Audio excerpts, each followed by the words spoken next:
So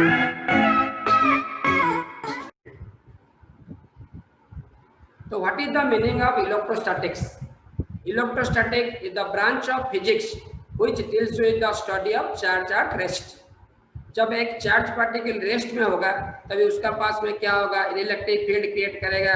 तो field के अंदर में फोर्स होगा, फोर्स होने से इंटेंसिटी, इंटेंसिटी होने से इसमें अट्रैक्शन रिपल्सन होगा कि सुपरपोजिशन नंबर ऑफ चार्ज होने से क्या होगा, उसको यहाँ पर पढ़ेंगे। तो that is called the electrostatic. यहाँ पर चार्ज मोशन नहीं करेगा, always charge is at rest, always charge is at rest. That branch of physics is called the electrostatic. तो दैट मीन्स ये चीज जैसे कि मास, लेंथ, टाइम तुम्हारा जो फंडामेंटल क्वांटिटी इन मैकेनिक्स में था, फंडामेंटल क्वांटिटी इन मैकेनिक्स में था, सिमिलरली यहाँ पर इलेक्ट्रोस्टैटिक में एक basic physical quantity that is called the electric charge. Electric charge का सिंबल है Q, Q is the electric charge. ठीक है, तो ये क्या होता है, electric charge means it is the quantity which is responsible for the electrostatic force. तो इलेक्ट्रोस्टैटिक फोर्स को डेवलप करने के लिए जो रेस्पॉन्सिबल है, जिसके लिए वो प्रोड्यूस हो रहा है, that is called the electric charge. It is the physical quantity or it is the quantity which is responsible for electrostatic force. Again, electric charge is two types. One is positive charge, another is negative charge. Okay? तो positive glass rod है तुम्हारा पास, एक glass rod, उसको क्या करेंगे, रब करेंगे with silk का ऊपर रब करेंगे। तो charge acquired by the glass rod is positive. जो charge acquired by the glass rod, वो जो glass rod charge acquire करेगा, that is called the positive charge। And जो सिल्क जो चार्ज एक्वायर करेगा दैट इज नेगेटिव चार्ज होता है। There are two types of charge, one is positive charge, another is negative charge. Okay, तो एक glass rod है, उसको rubbing करने से फ्रिक्शन का इलेक्ट्रिसिटी डेवलप हो रहा है। रबिंग किसका ऊपर रबिंग करेंगे, सिल्क का ऊपर। तो सिल्क का ऊपर रबिंग करने से तो ग्लास रॉड में जो चार्ज एक्वायर होता है और that is called the positive charge, और उधर सिल्क में जो चार्ज एक्वायर होता है, डेवलप होता है, प्रोड्यूस होता है, that is called the negative charge. Charge का प्रॉपर्टीज आता है, characteristics properties of the charge. तो what are the first, like charge, similar charge, जैसे कि plus plus, minus minus. Like charge always repel each other while unlike charges attract each other. Similar charges repel each other while dissimilar charges attract each other. Second property is quantization of electric charge. तो conductor का अंदर में जो charge है वो continuous नहीं है। ये क्या है, it is an integral multiple of smallest unit of charge. The smallest unit of charge which exist inside the conductor that is called the electronic charge. ये चार्ज ऑफ इलेक्ट्रॉन है जिसका वैल्यू 1.6 into 10⁻⁻19 कूलम है। तो electron का charge negative में आता है minus, और प्रोटॉन से पॉजिटिव, नेचर का नेगेटिव आता है। मैग्नीट्यूड का सेम है दोनों का। तो सबसे लिस्ट चार्ज, सबसे मिनिमम चार्ज, सबसे least charge which can exist inside the conductor, conductor का अंदर में है, that is called the electronic charge. उसका नीचे चार्ज पॉसिबल नहीं। So what is the minimum charge, that is the electronic charge पर। तो ये क्या होगा, integral multiple of smallest unit of charge, that means q is equal to plus minus n, q is equal to plus minus n। ये जो plus minus n होता है, n is an integer, और ये है charge upon electron, electronic charge. So therefore that is called the quantization of electric charge.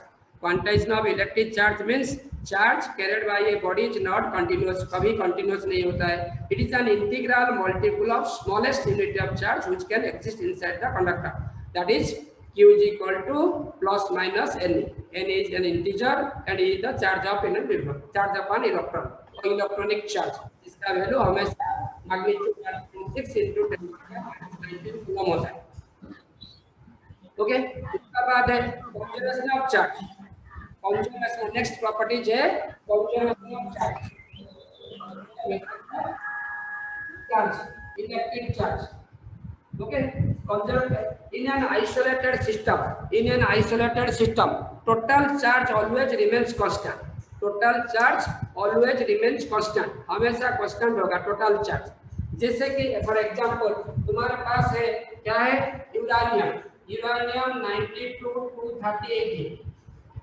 ये क्या हो जाएगा, स्प्लिट हो जाएगा, दो पार्ट में डिवाइड हो जाएगा। एक हो जाएगा थोरियम 9234 प्लस उसका साथ हीलियम न्यूक्लियस 24 हो जाएगा। ओके, ये क्या था, यूरेनियम था, यूरेनियम 9238 वो स्प्लिट हो गया, स्प्लिट होने के बाद दो पार्ट में डिवाइड हो गया, डिवाइड होने के बाद वन हो गया थोरियम और अनदर इज हीलियम। तो थोरियम का एटॉमिक नंबर 90 है, इसका एटॉमिक नंबर 2 है, तो 90 प्लस 2 92 हो गया। तो इसमें total charge is equal to total charge inside the nucleus क्या होगा, Q is equal to ZE, charge of proton into total number of protons and electrons. Z means atomic number which is equal to the number of protons and electrons. So इसमें multiply कर देने से तो यहाँ पर क्या total charge क्या आ रहा है, 92 ये आ रहा है, उधर भी Q is equal to 90 plus 2 into E हो गया, so that is equal to 92 E हो गया।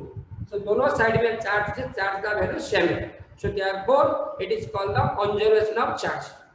Similarly another example, नाइट्रोजन 714 है, उसका साथ ऐड करेंगे हीलियम He24, तो ये क्या बन जाएगा ना, oxygen 817 plus H11, so that this side में 7 plus 2 ये 9 हो गया, यहाँ पर 8 plus 1 9 हो गया। सो ये एटॉमिक नंबर यहाँ पर भी 9 उधर भी 9, तो Z इक्वल टू सेम हो गया, the total charge remains constant. So therefore this is called the conservation of charge. Total in an isolated system means बाहर से कुछ फोर्स अप्लाई नहीं होगा, सो आइसोलेटेड सिस्टम में total charge always remains constant, कभी change नहीं होता है। Okay, next third properties of electric charge, तो क्या था, एडिटिव नेचर, ये था additive nature of electric charge. Additive nature क्या है, तो एक एक्सटेंडेड बॉडी है, ये ह्यूज बॉडी है।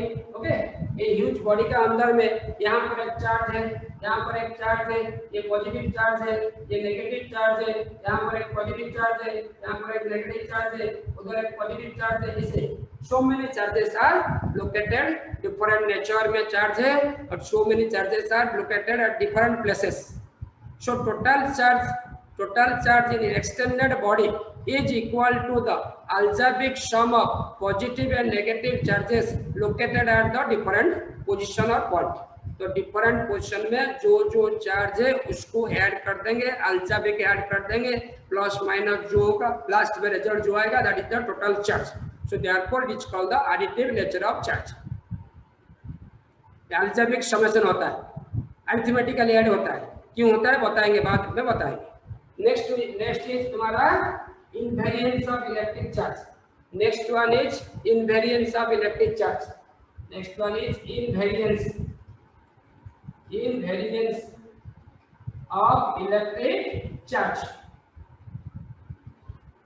इनवेरिएंस ऑफ इलेक्ट्रिक चार्ज वो क्या है, इनवेरिएंस ऑफ इलेक्ट्रिक चार्ज बोलने से क्या है, दैट मींस तुम्हारा जो इलेक्ट्रॉन है, इलेक्ट्रॉन का चार्ज क्या है 1.6 × 10⁻⁻19 कूलम मैग्नीट्यूड है, उसका माइनस नेगेटिव नेचर है। तो ये रेस्ट में, जब एक इलेक्ट्रॉन रेस्ट में होगा तभी उसका पास this amount of charge is present. When the electron is in motion, वो जो भी मोशन करेगा, ऑसिलेटेड मोशन करेगा, यूनिफॉर्म वेलोसिटी में जाएगा या जिगजैग मैनर में जाएगा, वो मोशन में ऑसिलेट करेगा, जो भी करने से उसका वैल्यू रिमेन्स कांस्टेंट। इसमें कुछ इसका वैल्यू कुछ फर्क नहीं पड़ेगा। ओके, एक फ्रेम ऑफ रेफरेंस में एक चार्ज है, उसको कन्वर्ट करेंगे, दूसरा फ्रेम ऑफ रेफरेंस को चेंज करेंगे, तो frame of reference either rest हो सकता है और मूविंग विद ए वेलोसिटी, तो इनर्शियल फ्रेम ऑफ रेफरेंस हो सकता है और non inertial frame of reference हो सकता है, जो भी हो सकता है। तो इसमें चार्ज का वैल्यू हमेशा कांस्टेंट है, that means charge at rest is equal to charge in motion. Charge at rest is always equal to charge in motion. Rest में जो चार्ज होगा मोशन में भी सेम चार्ज होगा, उसका वैल्यू कुछ कभी चेंज नहीं होगा। Therefore it is called the invariance of electric charge. Invariance of electric charge. तो ये जो चार्ज है, चार्ज स्केलर क्वांटिटी है, क्यों है? तो उस चार्ज का पास मैग्नीट्यूड में डायरेक्शन है, चार्ज हमेशा पॉजिटिव से नेगेटिव जाता है, हायर पोटेंशियल से लोअर पोटेंशियल को जाता है, बट मैग्नीट्यूड उसका पास है, फिर भी वो स्केलर है। क्यों है ना? It is always added in additive nature, does not obey the property of vector addition. Charge having both magnitude as well as direction but added algebraically, it does not follow the vector addition. Vectors are added geometrically. Due to this reason, charge is a scalar quantity. Charge is a scalar quantity. This type of quantities are called tensor. Are called tensor. जिसका पास magnitude है, direction है, फिर भी वो scalar है। Charge जैसे electric current जैसे हो, ये दोनों है। ओके, तो उसका बाद है तुम्हारा इलेक्ट्रिक चार्ज और मास का बीच में क्या डिफरेंस है। इलेक्ट्रिक चार्ज और मास, ये दोनों का बीच में क्या डिफरेंस है, how they are distinguished, how they are differentiate, दोनों का बीच में क्या डिफरेंशिएशन है। तो इलेक्ट्रिक चार्ज में क्या होता है, इट में बी पॉजिटिव और नेगेटिव। चार्ज में भी पॉजिटिव चार्ज है, बताया two types of charges are there, charge में भी पॉजिटिव और ए negative, but mass is always positive, वो नेवर भी नेगेटिव, कभी नेवर नेगेटिव नहीं होता है, ये क्योंकि स्केलर है, उसका वैल्यू कभी नेगेटिव में नहीं आता है। और ये जो चार्ज सेकंड पॉइंट में, charge is independent of velocity, अभी बताया था invariance of charge, charge at rest is charge at rest is equal to the charge in motion, so therefore इसका वेलोसिटी का साथ कोई रिलेशन नहीं है, but it depends on the velocity according to the special theory of relativity. What is the relation, m is equal to m naught whole divided by 1 minus v square by c square root over, m is equal to m naught 1 minus v square by c square root over सबसे। यहाँ पर जो है ये m naught means rest mass of the body, rest mass of the body, जो body जब rest में होगा उसका पास जो मास है that is called the rest mass. और m naught m है relativistic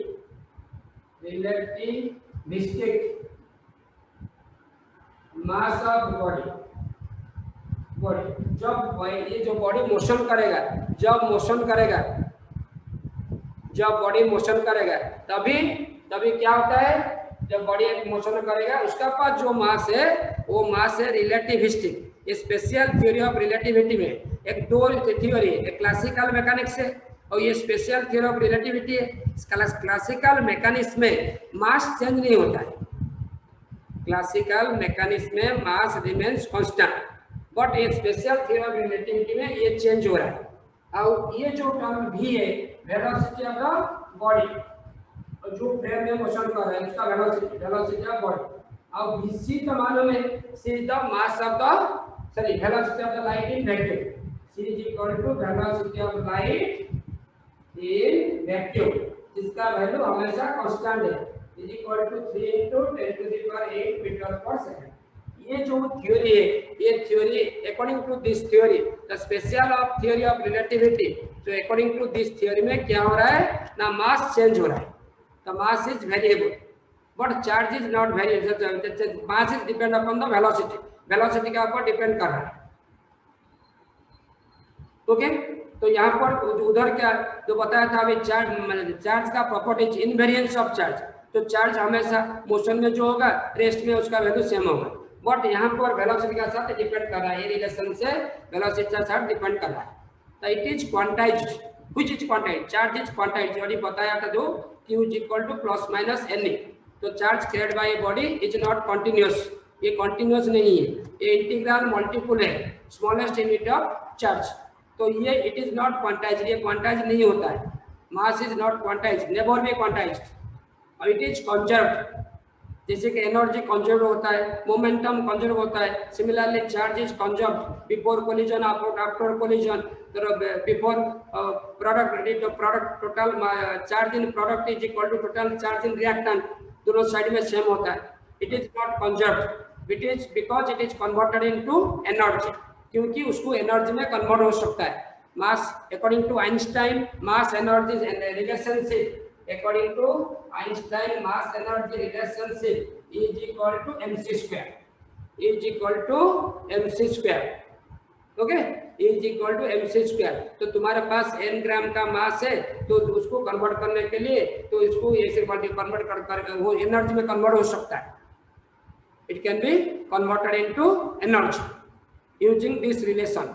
so therefore it is not conserved नहीं होता है। The force produced by the charge may be attractive और रिपल्सिव होता है। The force produced that is electrostatic force. Charge के लिए इलेक्ट्रोस्टैटिक फोर्स होता है। जब दो चार्ज पॉजिटिव होगा that is called the repulsive nature हो जाएगा, और दो चार्ज एक पॉजिटिव दूसरा नेगेटिव रहने से अपोजिट नेचर रहने से अट्रैक्टिव हो जाएगा। बट ये जो मास के लिए जो फोर्स डेवलप हो रहा है that is called the gravitational force. मास के लिए जो फोर्स डेवलप हो रहा है that is called the gravitational force. Gravitational force is always positive in nature, never be always attractive in nature, never be repulsive। कभी repulsive नहीं होता है, always attractive होता है। Which force is always attractive? ना gravitational force। तो ये जो फोर्स इसके लिए चार्ज के लिए जो फोर्स प्रोड्यूस हो रहा है वो में भी अट्रैक्टिव और repulsive depending upon the nature of charges. Similar charge रहने से रिपल्सिव, डिसिमिलर चार्ज रहने से अट्रैक्टिव। बट यहाँ पर जो मास के लिए जो ग्रेविटेशनल फोर्स डेवलप हो रहा है that is always attractive in nature, never be repulsive, कभी रिपल्सिव नहीं होता है। The next one is charge by induction.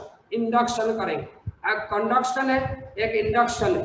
तो इंडक्शन मीन्स तो क्या होगा ना, इसमें हम लोग क्या करेंगे, एक चार्ज बॉडी है और चार्ज बॉडी उसका पास ये जो phenomenon in which charge is induced in a uncharged conductor।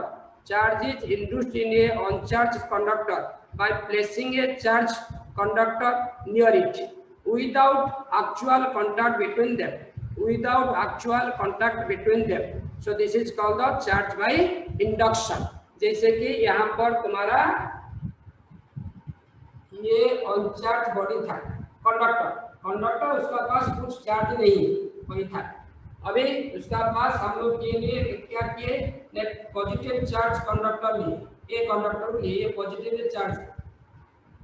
तो इसका पास क्या होगा, ये जो नियर एंड में अपोजिट चार्ज डेवलप होगा है, क्योंकि चार्ज एटम आज होल न्यूट्रल हो जाएगा। जैसे कि एटम का अंदर में जितना पॉजिटिव चार्ज है इतना पॉजिटिव चार्ज कहाँ पर है, न्यूक्लियस का अंदर में है। तो इलेक्ट्रॉन का जितना प्रोटॉन है उतना भी इलेक्ट्रॉन है उसका चारों तरफ में घूम रहा है, अपना ऑर्बिट में घूम रहा है। तो देयरफॉर ये क्या होगा, पॉजिटिव चार्ज देने से नियर एंड में नेगेटिव चार्ज हो जाए।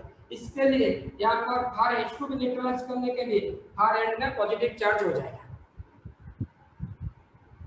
फार एंड में पॉजिटिव चार्ज होगा। तो उसको क्या करेंगे, उसका बाद अर्थिंग कर देंगे उसको। ये जो चार्ज कंडक्टर यहाँ पर है ये ऐसे है ना, पॉजिटिव चार्ज कंडक्टर, उसका बाद क्या करेंगे इसको अर्थिंग कर देंगे, उस साइड को अर्थिंग कर देंगे। अर्थिंग मींस ये क्या करेगा, यहाँ पर पॉजिटिव चार्ज देने से उसको न्यूट्रलाइज कर देगा। क्या करेगा, इलेक्ट्रॉन सेंड करके, और नेगेटिव चार्ज देने से उसको प्रोटॉन सेंड करके न्यूट्रलाइज करेगा। अर्थिंग मीन हमेशा उसको न्यूट्रलाइज करेगा। तो ये चार्ज को न्यूट्रलाइज हो गया, अब अभी चार्ज नहीं है, तो अभी ये चार्ज नहीं है, यहाँ पर खाली नेगेटिव चार्ज है इस साइड। ओके, तो ये इसको हम हटा देंगे, किसको, ये चार्ज जो कंडक्टर उसका पास था उसको हटा देंगे, ये नहीं रखेंगे। तो ये क्या हो जाएगा, वो जो नेगेटिव चार्ज इंड्यूस्ड हुआ था ये स्प्रेड हो जाएगा टोटल बॉडी में, स्प्रेड हो जाएगा। तो दैट मींस टोटल बॉडी में स्प्रेड हो जाएगा negative charge, that means it becomes a negative charge conductor. अभी हो जाएगा नेगेटिव चार्ज कंडक्टर बन गया। इसमें एक्चुअली कांटेक्ट नहीं हो रहा है, ये टच नहीं हो रहा है, फिर भी चार्ज इंड्यूस्ड हो रहा है। So therefore it is called the charge by induction. Without touching, without actual contact, there is transfer of charge from charged body to uncharged body, uncharged conductor। So यहाँ पर पॉजिटिव चार्ज है तो इसलिए negative charge conductor बना। जब negative charge ले जाएंगे, negative charge body उसका पास प्लेस कर देंगे, तो ये साइड में पॉजिटिव हो जाएगा, ये साइड नेगेटिव हो जाएगा, उसको हमें डिसअपियर कर देंगे बाय अर्थिंग। अर्थ का साथ कनेक्शन करेंगे, उसको डिसअपियर कर देंगे, उसके बाद हटा देंगे चार्ज कंडक्टर को, again it becomes the positive charge conductor. This method is called the charge by induction. इसमें टच नहीं हो रहा है, एक्चुअली कांटेक्ट नहीं हो रहा है। नेक्स्ट है चार्ज बाय कंडक्शन। अभी कांटेक्ट करेंगे, टच करेंगे, एक्चुअली कांटेक्ट करेंगे, एक्चुअली इसको दोनों को कांटेक्ट करेंगे। वो मेथड में जो चार्ज प्रोड्यूस हो रहा है, चार्ज इंड्यूस्ड हो रहा है, charge produce, that is called the charge by conduction हो रहा है. It is the phenomenon in which charge is induced in A uncharged conductor bye connecting with the charge conductor is called the actual conduct होगा charge by conduction. जैसे कि इसका पास यहाँ पर पहले इनिशियली वो था अनचार्ज कंडक्टर, ये बी ए अनचार्ज कंडक्टर है ना, बट अनचार्ज्ड. अभी क्या करेंगे, उसका पास ले जाएंगे, कांटेक्ट कर देंगे, टच कर देंगे पॉजिटिव चार्ज कंडक्टर. ये पॉजिटिव चार्ज कंडक्टर को कांटेक्ट कर देंगे, टच कर देंगे. तो टच करने के बाद क्या होगा, दिस साइड में कांटेक्ट हो रहा है, सो दिस साइड में पॉजिटिव एक्चुअली ट्रांसफर हो जाएगा. पॉजिटिव जो चार्ज था पॉजिटिव ट्रांसफर हो जाएगा. उधर इंड्यूस हो रहा था इसलिए अपोजिट नेचर आ रहा है. ये एक्चुअली कांटेक्ट है तो इसलिए सेम चार्ज यहाँ पर ट्रांसफर हो जाएगा. सो इसको न्यूट्रलाइज करने के लिए अपोजिट साइड में माइनस चार्ज डेवलप होगा. इसको न्यूट्रलाइज करने के लिए अपोजिट साइड में क्या होगा, नेगेटिव चार्ज होगा, क्योंकि एटम आज है होल न्यूट्रल. तो उसके बाद इसको क्या करेंगे, जैसे बताया था अर्थ का साथ कनेक्शन कर देंगे.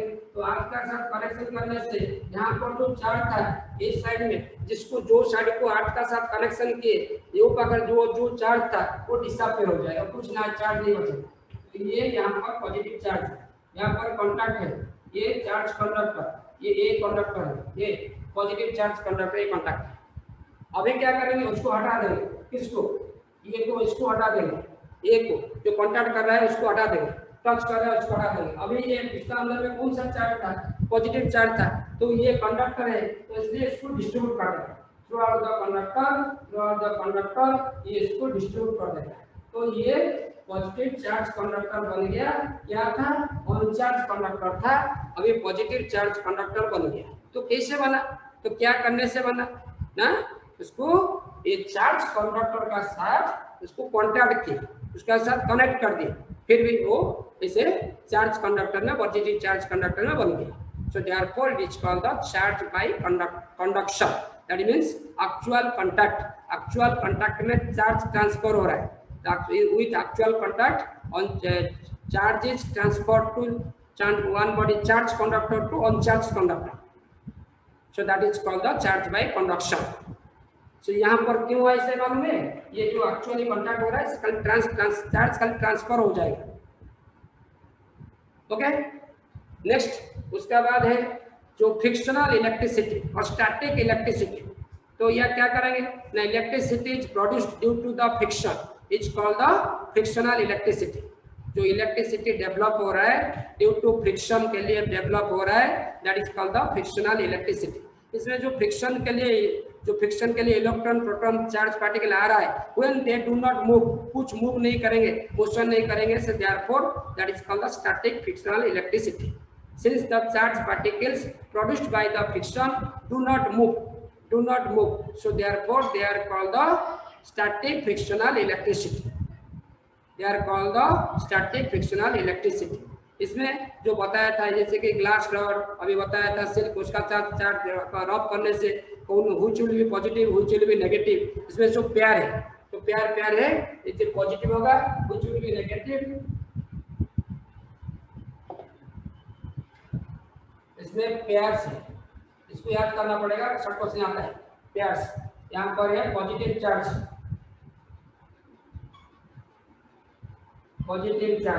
उधर है नेगेटिव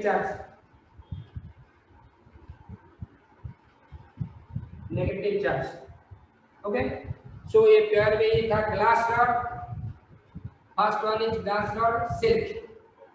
तो फर्स्ट वन इज पॉजिटिव, ये हो जाएगा ग्लास रॉड बिकम्स पॉजिटिव. इसमें ग्लास रॉड है, ग्लास रॉड बिकम्स पॉजिटिव, ये सिल्क हो जाएगा नेगेटिव. सेकेंड में तो वुलन क्लॉथ एंड एबोनाइट, ये हो जाएगा पॉजिटिव में तो व्हिच विल बी पॉजिटिव ना, वुलन क्लॉथ. और ये हो गया एबोनाइट. सिमिलरली उसका बाद है वुलन क्लॉथ अंबर, ये हो जाएगा वुलन क्लॉथ, उधर हो जाएगा amber become the negative charge. Similarly dry hair, hair और कॉम है कॉम, सो ड्राई हेयर हो जाएगा पॉजिटिव चार्ज और comb becomes negative charge. Okay, तो एक को दूसरा साथ रब करने से फ्रिक्शनल इलेक्ट्रिसिटी के लिए डेवलप हो रहा है, तो इसमें प्रोटॉन डेवलप होने से जो जिसका पास ज्यादा होगा, मास ज्यादा होने से तो क्या करेगा, जैसे कि इलेक्ट्रॉन तुम्हारा पास यहाँ पर प्रोटॉन था, ये ट्रांसफर करेगा, इलेक्ट्रॉन दूसरा को ट्रांसफर कर देगा, तो ट्रांसफर करने से उसका मास कम हो जाएगा। सिमिलरली यहाँ पर क्या है, ग्लास रॉड सिल्क, ये ग्लास रॉड होगा पॉजिटिव चार्ज और सिल्क हो जाएगा नेगेटिव चार्ज। ओके, उसके बाद है Coulomb's law in electrostatics. Coulomb's law जैसे Newton's law of gravitation first में था, the force of attraction between two bodies is directly proportional to the product of their masses and inversely proportional to the square of the distance between them. It is called the inverse square law of distance. Similarly यहाँ पर तो ये दो charge opposite nature होता है, similar nature होता है, so nature के लिए वो अट्रैक्टिव रिपल्सिव होगा। तो इलेक्ट्रोस्टैटिक फोर्स ऑफ अट्रैक्शन और repulsion between two point charges, ये पॉइंट चार्ज के लिए एप्लीकेबल है। Point charges is directly proportional to the product of their charges, is directly proportional to the product of their charges and inversely proportional to the square of the distance between them, and inversely proportional to the square of the distance between them, and inversely proportional to the square of the distance between them. Okay, so that means क्या होगा ना, ये जो Coulomb's law in electrostatics में, electrostatics इसमें Coulomb's law है, तो क्या है, यहाँ पर दो चार्ज पॉइंट चार्ज है, ये पॉइंट चार्ज का मैग्नीट्यूड है Q1, यहाँ पर पॉइंट चार्ज का मैग्नीट्यूड है Q2, ये दोनों का बीच में डिस्टेंस ऑफ सेपरेशन हो गया R। ये जो फोर्स ऑफ अट्रैक्शन हो रहा है, ये जो force of attraction between them, let it F, Coulomb's force, electrostatic force, ये मे बी अट्रैक्टिव और repulsive, directly proportional to the product of magnitude of the point charges Q1 and Q2. Q1 is the magnitude of first point charge, Q2 the magnitude of second point charge, and F inversely proportional to the square of the distance between them. दोनों का बीच में जो distance है, force, electrostatic force is inversely proportional to the square of the distance between them, inversely proportional to the square of the distance between them. Okay, तो distance ज्यादा होने से force कम हो जाएगा, मैग्नीट्यूड ऑफ चार्ज ज्यादा होने से फोर्स ज्यादा हो जाएगा, उसको कंबाइन करने से क्या होगा, ये directly proportional to Q1 Q2 by R square। Okay, तो इक्वल साइन देने से यहाँ पर एक कांस्टेंट ऑफ प्रोपोर्शनलिटी आता है। दैट कांस्टेंट ऑफ प्रोपोर्शनलिटी क्या होता है ना, k Q1 Q2 by R square, k Q1 Q2 by R square, where k is the constant of proportionality known as Coulomb's constant, where k is equal to constant of proportionality known as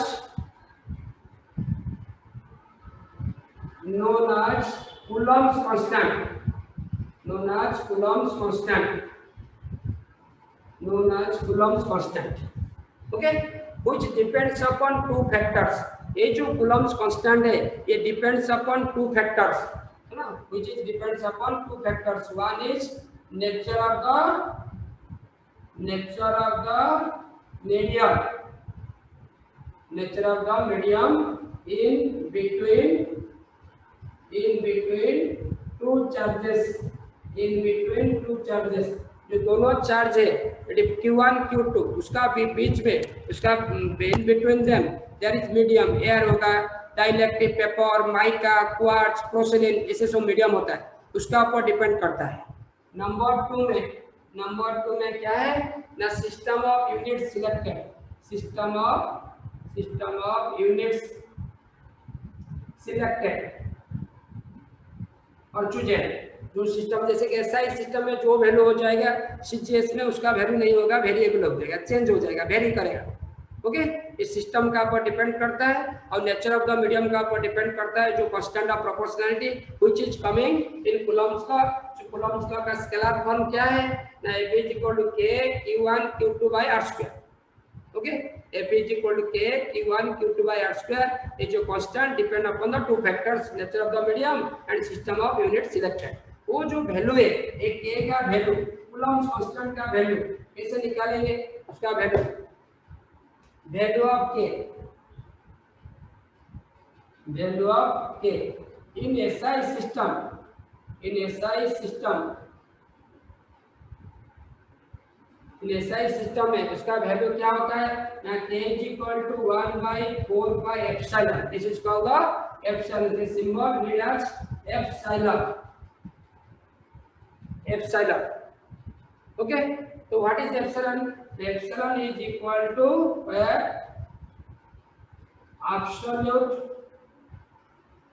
absolute permittivity, absolute permittivity of the medium, absolute permittivity of the medium। Okay, ये जो permittivity क्या है ना, medium का एक factor है, ये medium का एक फैक्टर है जो क्या करेगा, फोर्स को डिक्रीज करता है, इंटेंसिटी को डिक्रीज करता है। That factor is called the absolute permittivity of the medium. ये जो absolute permittivity of the medium again divided into two parts, ये दो पार्ट में डिवाइड हो गया। One is epsilon not into epsilon R, epsilon naught और epsilon R, ये दो फैक्टर में epsilon naught is always constant in everywhere, in every medium epsilon naught is constant, वो चेंज नहीं होता है, उसका एक पर्टिकुलर वैल्यू है। किसका वैल्यू कांस्टेंट है? एप्सिलॉन नॉट का वैल्यू कांस्टेंट है। और व्हिच इज वेरिएबल? तो epsilon R which depends upon the nature of the medium, medium का ऊपर डिपेंड करेगा, मीडियम के लिए वो चेंज हो जाएगा। तो इसमें एप्सिलॉन नॉट क्या है ना, permittivity in free space, in free space और इन वैक्यूम और इन एयर। ओके, उसका वैल्यू हमेशा कांस्टेंट है। What is that value? 8.854 into 10 to the power minus 12, 8.854 into 10 to the power minus 12 coulomb square by Newton meter square, coulomb square by Newton meter square, this is the unit। C for coulomb, coulomb charge का unit होता है, Newton force का unit है और distance का unit है metre square. Okay, अब बाकी जो है what is that? Epsilon R, epsilon R ये relative permittivity of the medium, ये वेरिएबल है, ये हमेशा मीडियम टू मीडियम वेरी करता है। फॉर एयर मीडियम के लिए, for air medium, for air medium epsilon R is equal to 1, इसका वैल्यू 1 होता है, रेफरेंस 1। अदर मीडियम में उसका वैल्यू ग्रेटर देन 1 होता है, less than 1 is not possible, इसका वैल्यू कभी लेस देन 1 नहीं होता है। ओके, ये वेरिएबल है। अभी क्या करेंगे ना, फॉर एयर मीडियम के लिए, फॉर एयर मीडियम में एफ का वैल्यू क्या हो जाएगा? For air medium F is equal to 1 by 4 pi epsilon naught. क्यों हुआ? क्योंकि एप्सिलॉन आर का वैल्यू 1 है, Q1 Q2 by R square। So this is the expression for Coulomb's force, expression for Coulomb's force in SI system air medium। Again ये जो value है उसका value 9, इसका value 9 into 10 to the power 9, value put करने से 1 by 4 pi epsilon naught का value of 1 by 4 pi epsilon naught equal to 9 into 10 to the power 9 newton metre square by coulomb square होता है। तो ये हो जाएगा 9 into 10 to the power 9 Q1 Q2 by R square। एक किसका formula है? This is the expression for Coulomb's force in air medium SI system. SI system में एयर मीडियम में दिस मच।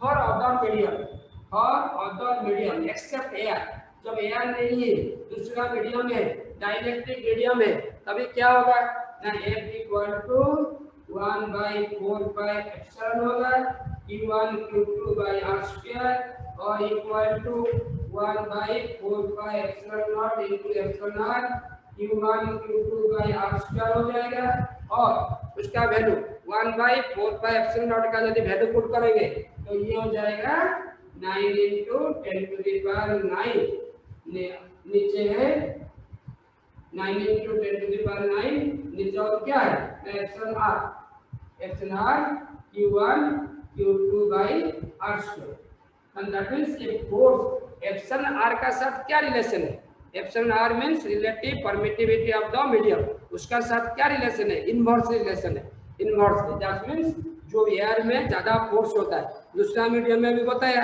एप्सिलॉन r का वैल्यू ग्रेटर देन 1 है so therefore ये force कम हो जाएगी एयर मीडियम में हमेशा फोर्स ज्यादा हुए as compare to other medium because ये जो force is inversely proportional to the dielectric constant this is also known as dielectric constant और relative permittivity of the medium ये relative permittivity of the medium और dielectric constant होता है क्या होता है ना डाइलेक्ट्रिक कांस्टेंट ओके तो इसका जो डायमेंशनल फार्मूला है इसका एप्सिलॉन नॉट का डायमेंशनल फार्मूला यूनिट तो बताया एप्सिलॉन नॉट का डायमेंशन यूनिट क्या होगा हम लोग जो बताया एसआई सिस्टम एयर मीडियम में एफ का वैल्यू क्या था 1/4 pi epsilon naught q1 q2 by r square तो एप्सिलॉन नॉट क्या हो जाएगा ना q1 q2 by 4 pi f into r square तो चार्ज का यूनिट क्या बताया था ना कूलम तो coulomb into coulomb coulomb square तरह 4 पाई का तो कुछ यूनिट नहीं है ये नंबर है तो फोर्स के लिए होगा newton newton is the unit of force और यहाँ पर r स्क्वायर है मीटर तो मीटर स्क्वायर तो coulomb square by newton metre square और equal to coulomb square newton inverse metre to the power -1 this is the unit of epsilon not This is the unit of epsilon naught. Okay? How? इसका dimensional formula क्या होगा? Dimensional formula तो coulomb क्या है? We know that I is equal to Q by T और Q is equal to I T. I means coulomb coulomb is equal to ampere into second. Coulomb हो जाएगा ampere into second. तो that is equal to 80. ampere into second हो गया उसका square coulomb का square. Next जो force का